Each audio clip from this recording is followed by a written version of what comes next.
cacao de Cuba, dans ma grande tasse à moi, bien chaud, bien épais, bien fait. Non, non, il n'est pas question d'indigestion parce qu'avec Non. la qualité des chocolats que vous quand nous le chocolat est proposez, bon, voilà. voilà, ça c'est formidable. On continue notre petite balade. L'autre jour, on était du côté de Danville, en Normandie. Exactement. Et là, on descend, on va beaucoup plus au sud, on va du côté de Grenoble. Regardez, on va à Voiron, on est dans l'Isère. Et alors là-bas, il y a une famille incroyable. C'est-à-dire que c'est une famille qui fait du chocolat depuis, tenez-vous bien, 1751. Ça veut dire que depuis 1751, il y a la famille Bonnat, c'est leur nom, ils sont installés en face de l'église de Voiron. Et cette église, elle est mondialement connue. Pourquoi?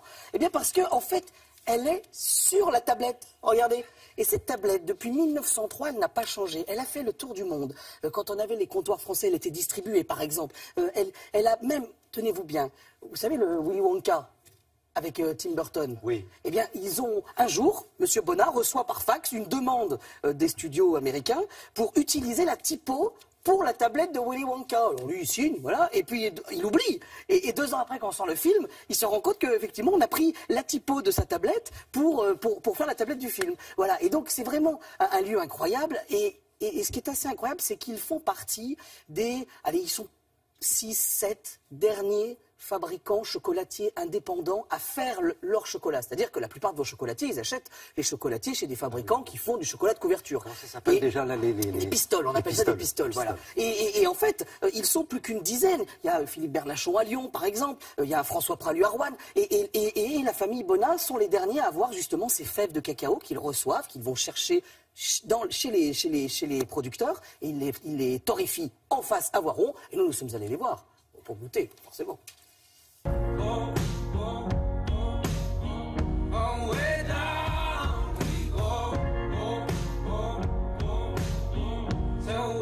Non, c'est vrai, c'est le meilleur au monde. Ce n'est pas moi qui le dis. En 2016, Stéphane Bonnat à Voiron a reçu le titre de meilleur chocolat au monde. Ah bah oui, alors ça, forcément, on s'est dit qu'on allait venir le voir. Allez hop, en route.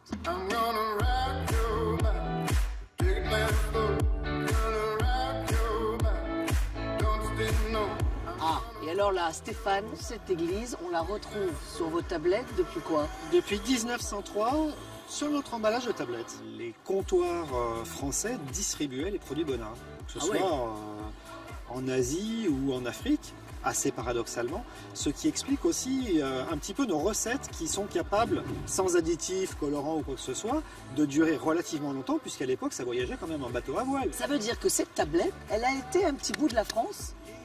Elle l'est toujours. De beaucoup de gens? Elle l'est toujours. Oui, elle l'est toujours. Oui, c'est vrai, elle l'est toujours. Et puisqu'elle l'est toujours, c'est pour ça qu'on est venu, nous. Hein. J'espère bien.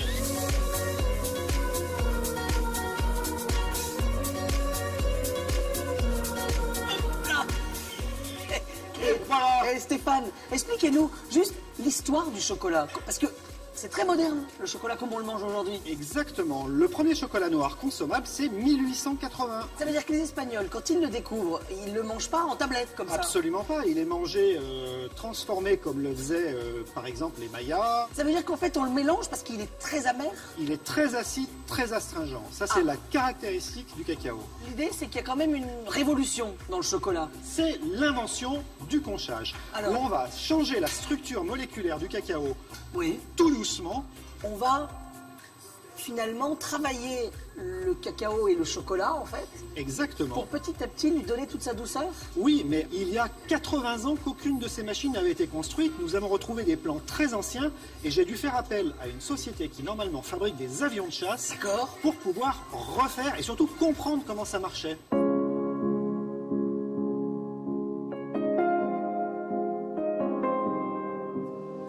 Des chocolatiers comme vous, il y en a combien là en France?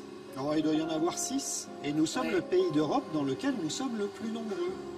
Non. C'est un métier qui est complètement... Donc vous êtes en voie d'extinction, en gros? Pas tout à fait, mais par contre, il y a plus de réparateurs d'accordéons que de chocolatiers. Là où nous avons de la chance, c'est que certaines familles travaillent avec nous depuis 156 ans dans la culture du cacao. Attendez, il y a des fournisseurs, ça fait 156 ans que vous travaillez avec. Oui, au Venezuela, c'est la famille Oui. Franceschi. Et en Équateur, c'est une tribu native indienne qui sont des cueilleurs, chasseurs-cueilleurs. Et cette tribu vous fournit en cacao. Tout à fait. Depuis 156 ans. 6 ans. Oui. En réalité, le chocolatier est plutôt fidèle. On va dire ça comme Hein? ça. Pour résumer, ils sont vraiment au tout départ de cette histoire du chocolat. Parce que... Oui, parce qu'en fait, avant même d'être à Voiron, leur famille venait du Pays Basque, puisqu'on sait que c'est par là qu'arrivaient les fèves au départ de l'Espagne. Ce sont les Espagnols qui découvrent le cacao en découvrant l'Amérique. Et en fait, c'est assez marrant, puisqu'ils sont même remontés en généalogie dans leur famille. Et Stéphane Bonnat me racontait qu'ils ont la nourrice de l'infante d'Espagne, qui a été mariée à Louis XIV et qui nous a amené le chocolat à la cour à Versailles. Eh bien, sa nourrice était une Bonnat et elle servait le chocolat chaud à l'infante d'Espagne. C'est plutôt marrant comme histoire. Voilà, donc ils sont à Voiron. Moi, je voulais vous montrer trois chocolatiers différents. Le premier, c'est Édouard Hirsinger. Alors là, Édouard Hirsinger, il est dans le Jura. Il est incroyable et il fait ce qu'on ne fait plus du tout. C'est l'un des derniers. Il fait des œufs en cristaux de sucre. Regardez, c'est tout en sucre. C'est incroyable.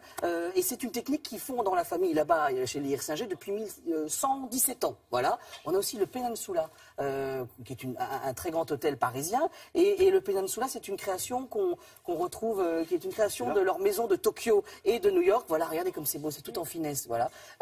Donc là, on a du chocolat blanc sur la base, du chocolat au lait et du chocolat noir. Et puis, on a surtout une toute jeune maison. Ce sont des chocolatiers parisiens. Ça s'appelle Choco au carré. Là, c'est le nom de la maison. Et leur idée, c'est qu'ils abordent le chocolat de façon cubique. Ah oui. Voilà. Donc c'est plutôt marrant. Et le pâtissier, c'est Jean-Pierre Rodriguez. Voilà. Super, merci beaucoup. Merci beaucoup, Loïc. Oui. Il faut On montrer va ce qui reste aller. de Voilà, Attendez, pendant voilà. que vous dégustez, on va passer à la météo avec Valérie ce qui Maurice. reste de la plaque de chocolat.